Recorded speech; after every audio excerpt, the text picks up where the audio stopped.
Okay. It's a group of files in this data folder. I'm just going to double click so you can see there's cities, airports, counties, many files, and there's layer files within there also.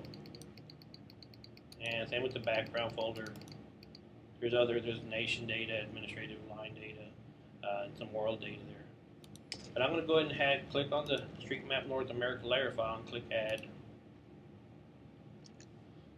It's going to take a little bit. It's a large data set. It's probably going to zoom out to the world. And it's going to give me a little warning here that some of this data is in WGS 84, and we're working in NAT 83, so we're not going to make any transformations to the data frame. Very similar datums there. That makes sense to me. And you can see it's going to bring it in and got this cone-shaped. Right. That's what they call it, the Lambert conic. That's the type of projection that we're working in. Exactly. And you can see it covers, the United States and into Canada. Right. And what I just did it without saying it, but I'm going to show you now is I use this zoom tool right here. Mm-hmm. And we got this is one of your main toolbars you're going to use up here. I'm kind of scrolling back and forth pretty quick, but the zoom tool, got zoom in, this is a zoom out.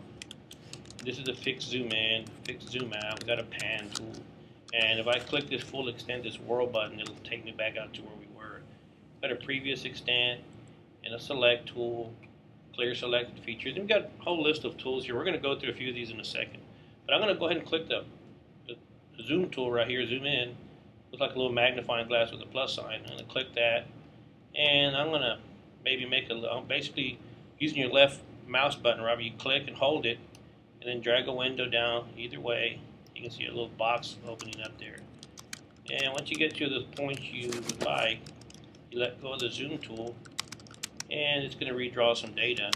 And as we zoom in, we're going to see more data show up on the screen. See here, I'm going to do it again here. What I'm doing is get down into Nueces County, and now we can see Corpus Christi Bay, the Corpus Christi metropolitan area, Mustang Island State Park. Mm-hmm.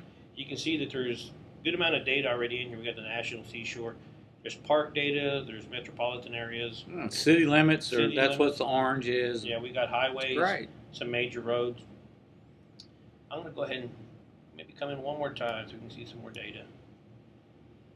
And now you can see a really detailed centerline map with highways. And you can see actually some of these parks. I'm going to come down one more time. And now because the landmarks are turned on, there's actually school data. Here's Central Park School, Cog School. Here's Price Field. That's actually a baseball park there. Here's Lincoln Park. So we've got a slew of data here. There's railroads in here and airports. Mm-hmm. Probably most of the data you would need to get started, Robert, is in this data set. And this is free. This comes with the software. Right. That comes with the ArcView. Yep. ArcMap. So we were just demonstrating the zoom in tool. I'm going to click on the zoom out tool and just make a little box. And you would think it'd zoom in. It does the exact opposite. It took us out. Uh-huh. It took us out. Well, that's what it is, a zoom out tool. I can click this previous right here. Yeah. And it's going to take us back to where we were. Okay. Which is a really powerful tool because it'll get you back. Sometimes you might pan over or do something like, and I want to get back to where I was. You can hit that previous button many times and it'll get you back eventually to where you were. It holds quite a few in the memory, we've noticed, and we found out, hadn't we? Yep. And now you can do this fixed zoom in, and it's just going to zoom in by, maybe a 1,000 or 1,200. I think in your tools under here in their options, you can actually set the fixed zoom in and zoom out settings. But right now I'm just demonstrating. I'm going to zoom back out. Do that one more time. You can actually see the streets are going to change a little. They almost look like right-of-ways now. It looks like the streets opened up, and that's just the way the setting is in the layer file to make the streets look a little more visible. And they're not labeled yet. They're not labeled yet. I'm going to zoom in one more time, and we should get some labeled street, some center lines here. And there they are. There's Weber. Wow. So the more you zoom in, Robert, the more you're going to get as far as detail. And we just demonstrated the zoom in, zoom out, and the fixed zoom. the pan tool, I can actually click the hand, and just like in CAD and even Adobe Acrobat has a pan tool. You can basically pan around your screen here. I'm just using the left mouse button and moving the map around. Wow. And even though that's pretty awesome, and I know we're in 9.3.1, we just got 9.4 as a beta, and 9.4, as you pan, you never lose any of the screen. Just giving everybody a heads up for what's coming. It's even getting better. Well, this is basically a screenshot here, a screen of a park and some center lines. What we can actually do is this select tool. We can actually you can click that tool and it allows us to select something. I just clicked on this park here. Let me see here. See what selection. I want to go to the selection tab. Oh, you can see it down here. You can see these tabs down here. You got a display tab. You got a source tab, and that basically just tell you where all this data is sitting. It's going to basically give you the path to where it's on the server. This selection tab allows us to pick what layers we want to be able to select. If, let's say we want to highlight something. None of them are checked. If I hold see if it's the control button and click. Yeah. I turn them all on. You see that? You can hold the control button and click, and it'll turn them all off or all on. I'm going to go ahead and hold the control button, turn them on. And now I'm going to click on the park, and it's going to probably select a few other things. But right now I highlighted the park. And if I go down to my landmarks layer, landmark areas here,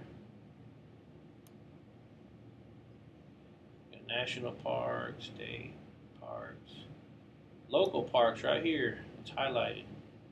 It's got one item selected. I'm going to go up in the attribute table, and I'm going to click on selected, and there it is, Sherwood Park. And down here in this attribute table, there's a selected and all. Selected will just show you what you just clicked on. And the way we got to that, I just right-click on the layer itself, then open attribute table. That opens it. I can actually clear the selected features with this button right here. And if you don't have that button when you first install your software, under selection, pull down, it'll be there under clear selected feature. And there's some other things we can do here, like zoom to selected. Right. If I click on that, like wow, it zoomed all the way out to the world. I mean, half the world. Yeah. Because there's an underlying feature there that ended up getting selected when I clicked on there. Right. But I can actually go to here, right-click on that parts layer, and say zoom to selected feature, and it'll take me back down to that part. Pretty cool. It's drawing. I'm going to go ahead and clear that out here. And up here, you can use this little scale pull down, Robert, to get to different preset scales here. I'm going to pick 1 to 24,000 here. And it's going to take me out a good way so I can see a little more data. Right. And this pointer tool, that's just a this black pointer right here is only basically allows you to pick things, maybe select things just like this one. Maybe if I add a graphic down here,